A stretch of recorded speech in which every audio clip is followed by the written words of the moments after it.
হ্যাঁ আমি মেয়ে মানুষ, কিন্তু ভাবলাম গরুর হাটে না গেলে তো ব্লগার পরিচয় ব্যর্থ। কোরবানির ঈদ আর গরুর হাট এক অন্যরকম অভিজ্ঞতা। ভাবলাম এবার আর মিস করা যাবে না। প্রথম 5 মিনিটে চারপাশ থেকে 10 জন জিজ্ঞাসা করলো, আপু গরু কিনতে এসেছেন না কন্টেন্ট বানাতে? আমি হেসে বললাম, দুটোরই কম্বো। একদিকে যেমন হাটের পরিবেশটা ক্যামেরা বন্দি করছি, তেমনি যদি কপালে ভালো গরু জুটে যায় তবে তো সোনায় সোহাগা। এই যে দেখুন, বাহুবলী গরু না যেন সুপারস্টার। এর মাশাআল্লাহ শরীরের গঠন দেখলে মনে হয় জিমে গিয়েছে। বিক্রেতা যখন এর দাম বলল 6 লাখ টাকা, আমার চোখ তো কপালে। এই দামে তো একটা ছোটখাটো ফ্ল্যাটই কিনা যায়। এদিকে একটা ছোট গরু দেখি আমার পেছন পেছন হাঁটছিল, এমন মায়া বড় চোখে তাকাচ্ছিল যেন বলছে, আপু আমাকেই নিয়ে যান, আমি বেশি খাই না। ভালো ছেলে। ওর কাণ্ড দেখে আমার মনটা সত্যিই ভরে গেল। মনে হচ্ছিল ওকে কোলে তুলে বাড়ি নিয়ে যাই। আসলে এই ঈদে প্ল্যান ছিল কক্সবাজার ট্রিপের। Ticket book, bag ready. এমন সময় খবর এলো গরু চলে এসেছে। Trip cancel.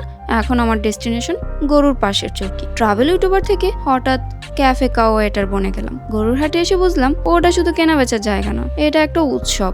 এই উৎসব ঘোরাঘুরির না, এই উৎসব পাকা ঘুরি। সবাইকে ঈদ মোবারক। গরুর সাথে থাকুন, খুশিতে থাকুন।